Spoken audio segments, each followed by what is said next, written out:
Hello, hello. Good morning, good afternoon, and good evening. Welcome back to Mostly Accurate. I am your host, Monica.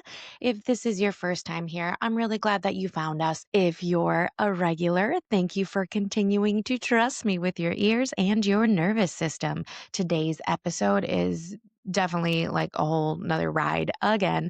We are talking about things that range from deeply unsettling to deeply unhinged to somehow very wholesome at the end because, I just can't leave you. I can't leave you in the dust like that with all that stress.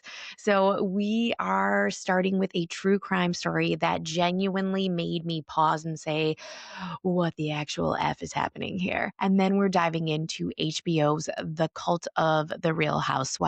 I have been waiting forever for this to come out. And when I first saw that it was coming out, I was like, is this like a hoax or something? But it wasn't, and it actually happened. So this is where religion, power, money, and reality TV collide in a way that feels less entertaining and more concerning. And because I refuse to leave you emotionally wrecked, we are ending with a real life check in, my little mom moment, talking about snow days, toddler updates, plumbing mishaps. So take a breath, get comfortable, and let's get into this. Before we get into cults, religion, Bravo TV, and psychological manipulation, I need to start with something that made me stop scrolling, sit literally straight up, and shout out loud, what the actual F did I just read? Because this week, and I just was scrolling through this last night, I was not going to do a current events segment today, but I just have to cover this. This week, Pennsylvania police actually uncovered what can only be described as a horror movie that opted out of the special effects. So this happened in Ephrata, Pennsylvania. I might have said that wrong, but that's the way it looks like it's spelled. So we're just going to go with it. Which, if you don't know, this sounds like a place where the biggest crime should have been like stealing tomatoes, from someone's garden. But not not what's happening there. Police arrested a 34-year-old man named Jonathan Gerlach after a months-long investigation into a repeated like cemetery break-ins or something like that. I guess that was happening. Like he was just, I don't know, trying to be Ed Gein Jr. or something. And when I say break-ins, I don't mean like somebody like hopping the fence and smoking weed behind the headstone. Like, no, not at all. This man was allegedly prying open mausoleums and underground vaults at Mount Moriah Cemetery with a crowbar. Sir, that's not curiosity, that's intent. According to police, Gerlach was caught walking back to his car with a crowbar and a burlap sack full of human remains. A burlap bag. Yes, not a backpack, not a duffel, a burlap bag. Like this is 1897 and he's about to trade bones for beans or something. And then inside of that bag, human remains. Skulls, bones belonging to everyone from children to, grandparents. Completely messed up, which this is where it stops being weird and starts being like just deeply, deeply disturbing. And you guys, listen, that wasn't even the worst part because when police searched his home and his storage unit, they didn't find just like a few bones. They found more than 100 human skeletal remains. 100. Holy crap. Like, that's mind blowing to me. Some of these remains were actually believed to be hundreds of years old, and some were not. One skeleton still had a pacemaker attached. So, yeah. That's a detail for sure, which means that, this wasn't some historical anthropology hobby. Okay, this was recent. This was real people. This was real families who thought that their loved ones were resting peacefully, and instead they were apparently being stockpiled like Halloween decorations in some guy's storage unit. Police literally described it as a horror movie coming to life, which is cop speak for we did not mentally prepare for this. Wow. Just this story is bizarre AF. Now, here's the part where everyone collectively asks, why? Why is this happening? Why were you doing this? And the answer is we do not fully know yet, unfortunately. Authorities are still trying to identify where all of these remains came from and who they belong to, and whether any of them were sold or traded online. Because, of course, we had to add the internet into this nightmare. Neighbors were understandably shaken because imagine finding out the guy down the street, the one who you like nod to and wave while you're taking out the trash, was allegedly running a discount museum of natural history in his house. No, thank you. Burn the whole block down, like emotionally, of course. And listen, I know we live in an era of true crime. I know this is something crazy, but I feel like we've all just kind of become desensitized to the absolute madness that's happening in this world. We fall asleep to murder podcasts like they're white noise. But this story hits different because cemeteries are supposed to be sacred, and it's about grief and memory and closure. And the idea that someone allegedly treated them like a clearance aisle for human remains, that's not edgy, you guys. That's not quirky, that's deeply unwell. This case is ongoing. Police are still sorting through the details and the remains, which means families may eventually find out that graves they trusted were violated. And that's the part that isn't shocking or sensational. That's just really sad. So, yeah, that's where we're standing today. A literal horror story in Pennsylvania in 2026. And if you're thinking, wow, this sounds like a cult level lack of empathy and control over human dignity, oh, don't worry, because we have yet to get there. Stay tuned.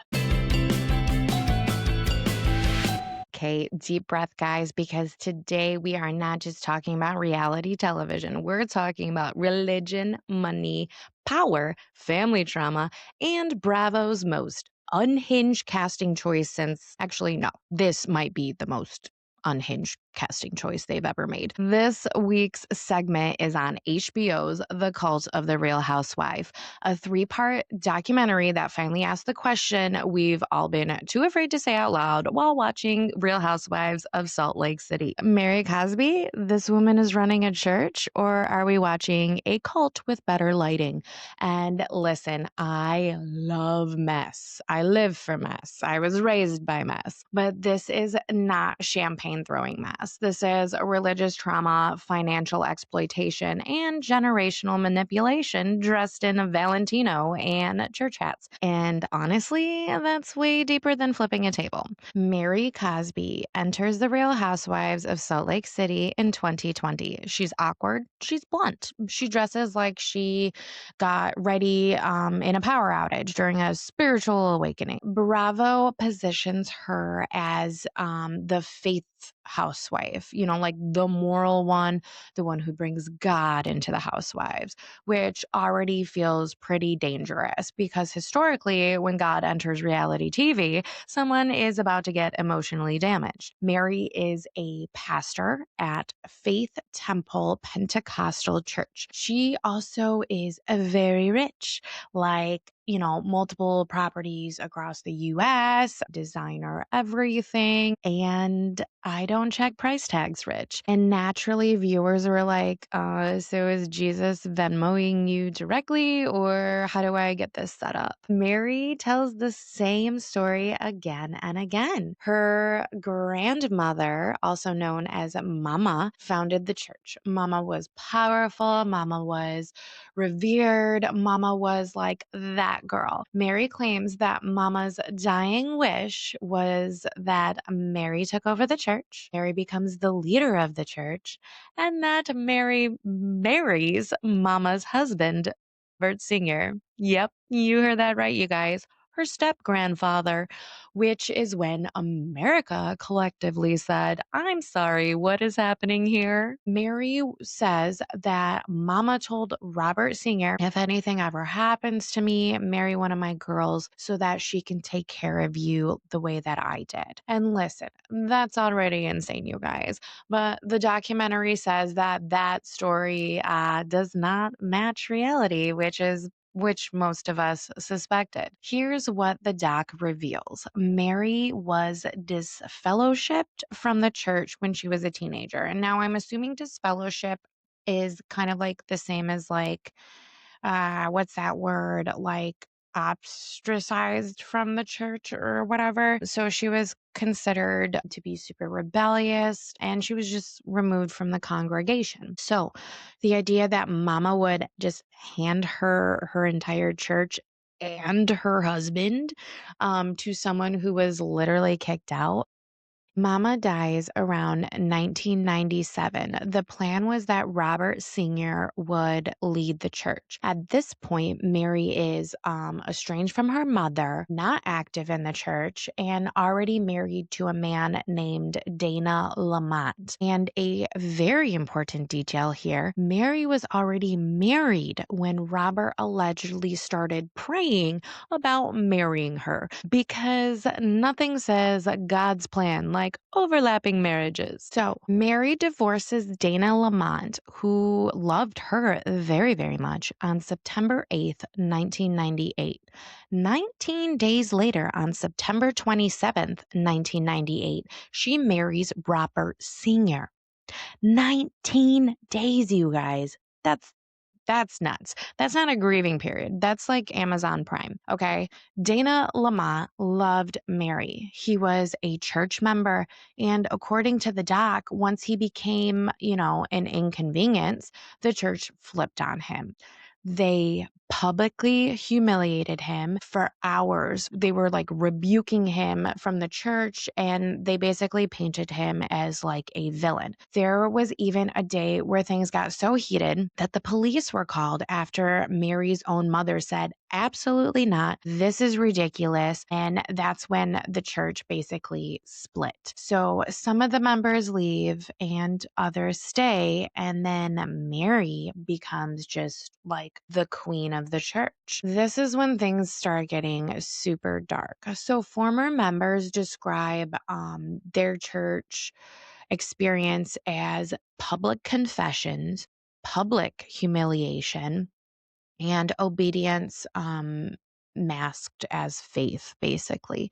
People were allegedly forced into unpaid labor. One elderly woman in her 80s battling cancer was verbally abused while working for Mary and Robert until the day that she died in 2024. Members who questioned this were kicked out, they were shunned, and even banned from going to family funerals of, the member that had passed away, which is a cult red flag behavior, by the way.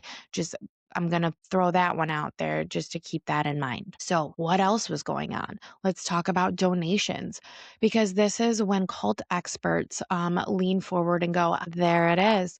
Former members describe, these emergency saints meetings where it would be Mary and Robert pressuring their congregation members to write $5,000 checks, $10,000 checks.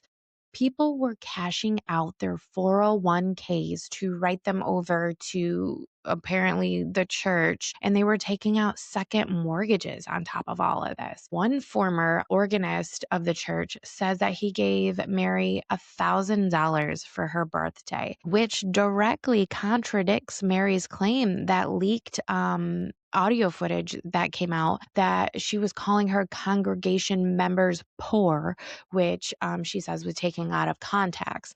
And, obviously Mary never thanked that member for her birthday card, but she was complaining that she only received 14 birthday cards out of her entire church. Who does that, you guys? Who absolutely just, I don't even know, like thinks they're so entitled to a birthday card from every single person that they know? Because here's the thing, context doesn't usually include yelling at people for not buying you gifts. So I really don't think that the audio was taken out of context. I think it was completely factual. And experts explain that like most cults rely on three pillars, and those three pillars are power, which is unquestioned authority, money, which is financial dependence, and sex, which is security, control, and inappropriate relationships. The documentary never outright says this is a cult. Instead, it says, here are the patterns, you decide. Mary denies exploiting her congregation. But when asked on the reunion show, which is just bizarre to me that this woman even just did Real Housewives of Salt Lake City, which I told you before, this is like my second favorite franchise that Real Housewives has done. New Jersey's number one, and they canceled that. We're rambling here. But yeah, this woman with all this like craziness going on in her life is literally on TV. And she goes on the reunion show and, she's questioned like how she actually makes her money.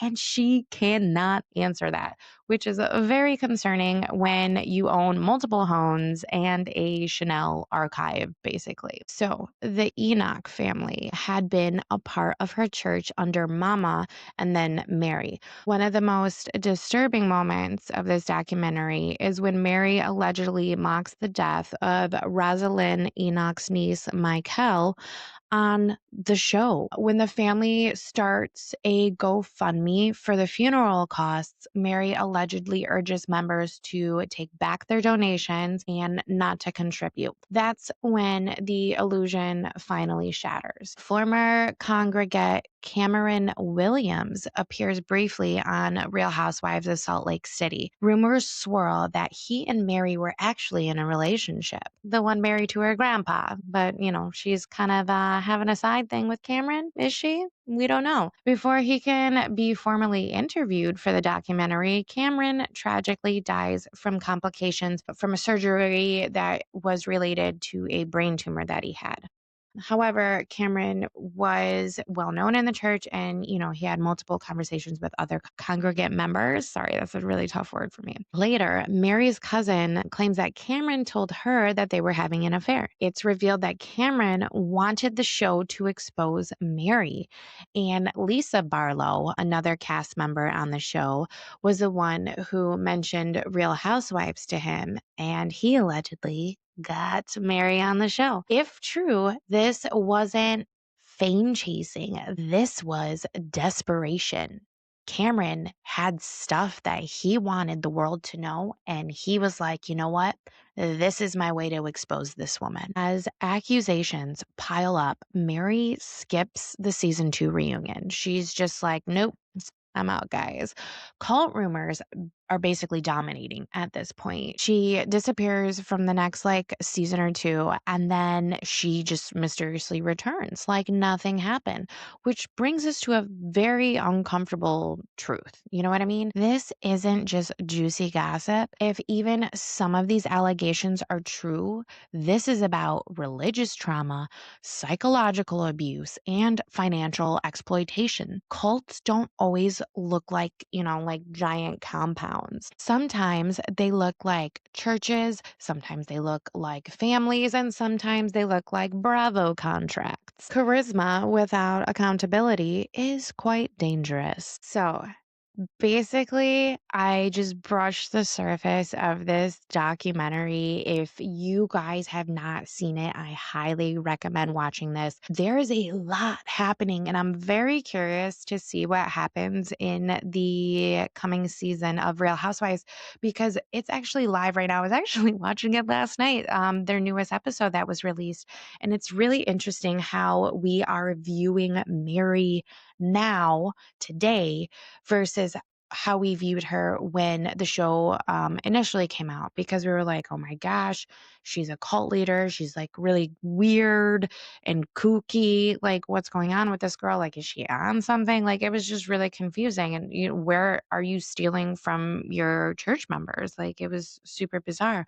But now it's like they've casted her as almost like this like voice of reason in the group. And I know that Robert Senior is no longer on film. Like Robert Senior is not at all being shown on camera, and probably for a very good reason. And I'm pretty sure that coming back to the show, Mary had a lot of guidelines that she needed to be followed and a lot of topics that she didn't want to discuss. So I don't know. It's just really interesting how I think it's going to play out, especially on live TV, and especially that we have a three-part reunion in the coming weeks to watch. So, this documentary came out, I think, a week or two ago. When you're listening to this, it's probably going to be quite some time, but definitely a good watch, you guys, if you like that kind of stuff. I enjoyed it. It was very informative. So, yeah, Mary Cosby, a misunderstood pastor, a manipulative cult leader, or something far more complicated.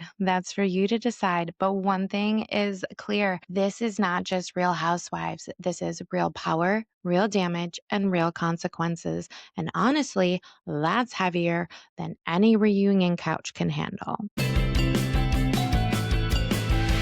Okay, before anyone needs a drink, a therapist, a full spiritual reset after those last segments, let's just take a breath because life is still happening over here. And by life, I mean bodily functions, snow pants, plumbing disasters narrowly avoided, and just, regular old chaos that's going on. So let's just start strong. We need to talk about something that has somehow just become a complete pattern in my house.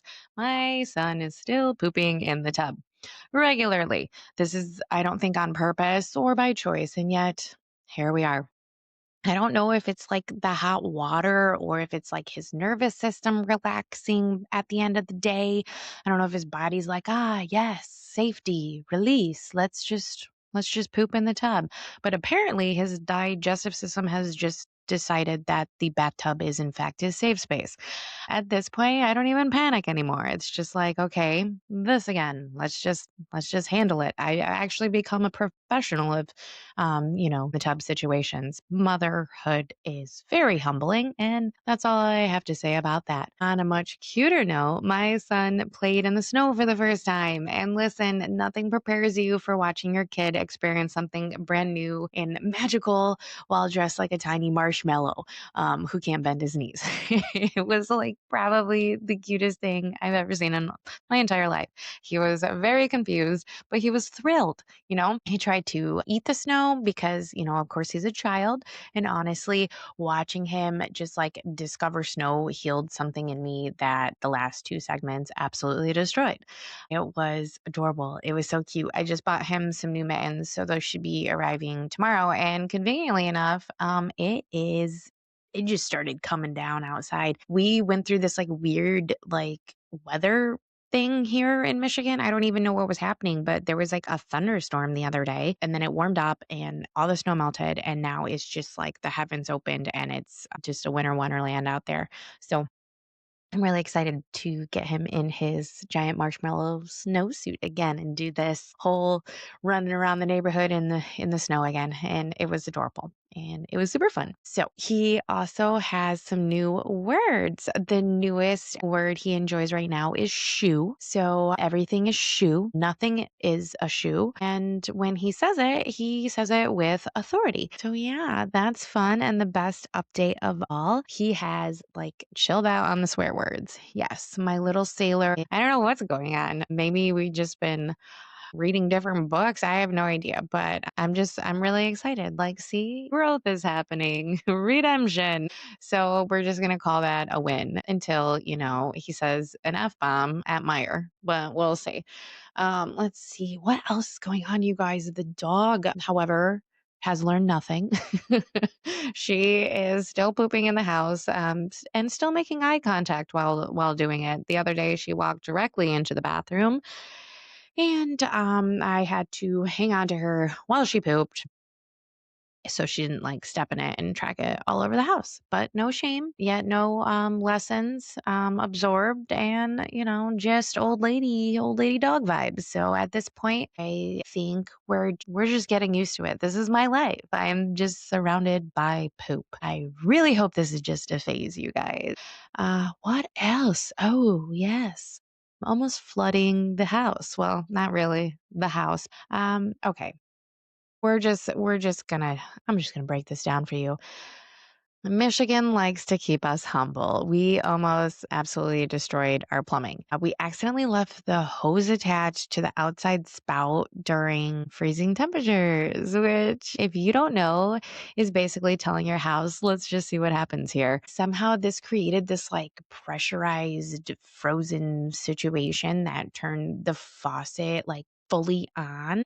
Is I think what happened. And we caught it just in time. So basically, it was just weird. We were getting ready for work and Jameson's letting the dog in and he's like, "Oh my God, somebody turned our faucet on." Because I hear him turning, I can hear him turning it off from like outside the house. I'm like, what is he doing? And he said it was just running full blast. And we just assumed like one of the neighbor kids came and turned it on. But it turns out I don't think that was the situation because we didn't see any footprints. So yeah, I think that's what happened. We left the hose attached and it created some weird situation. But luckily there's like no burst pipes, there's no flooding and no insurance claim, thank God. Just the adrenaline of the rush of knowing that we were just minutes away from never financially recovering from this, which honestly feels very on brand for this season of our lives. So yeah, that's how life is going. Here we are. Somehow it's still disgusting and beautiful at the same time. Constantly just one decision away from disaster, but also full of just snow and new words and small wins. And I'll take it. All right, guys, that's where we're going to leave it today. If this episode stirred something up, whether it made you laugh, cringe, or rethink how easily power can hide behind charisma, I'm really glad you stayed through it. If there is one thing I hope you take away from this, it's this: stories matter. Patterns matter. And sometimes the most important thing we can do is slow down long enough to actually look at what's in front of us, even when it's uncomfortable. And also, if your kid says shoo, if your dog poops in the house, or if your plumbing almost betrays you, you're doing totally fine. Truly. Thank you so much for being here. Thank you for listening. Please take care of yourselves, take care of each other.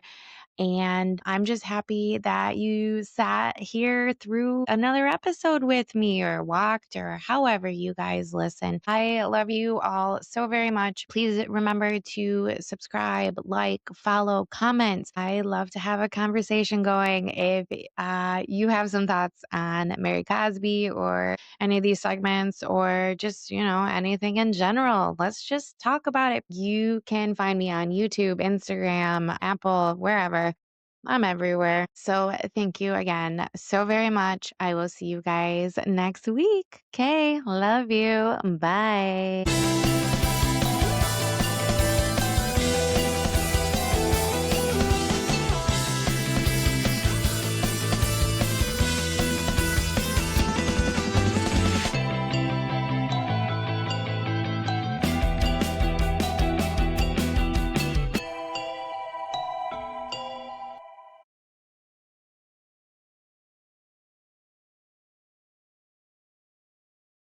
This podcast is for entertainment purposes only. The facts are fuzzy. Our stories and opinions are just that: stories and opinions, not meant to be taken as professional advice.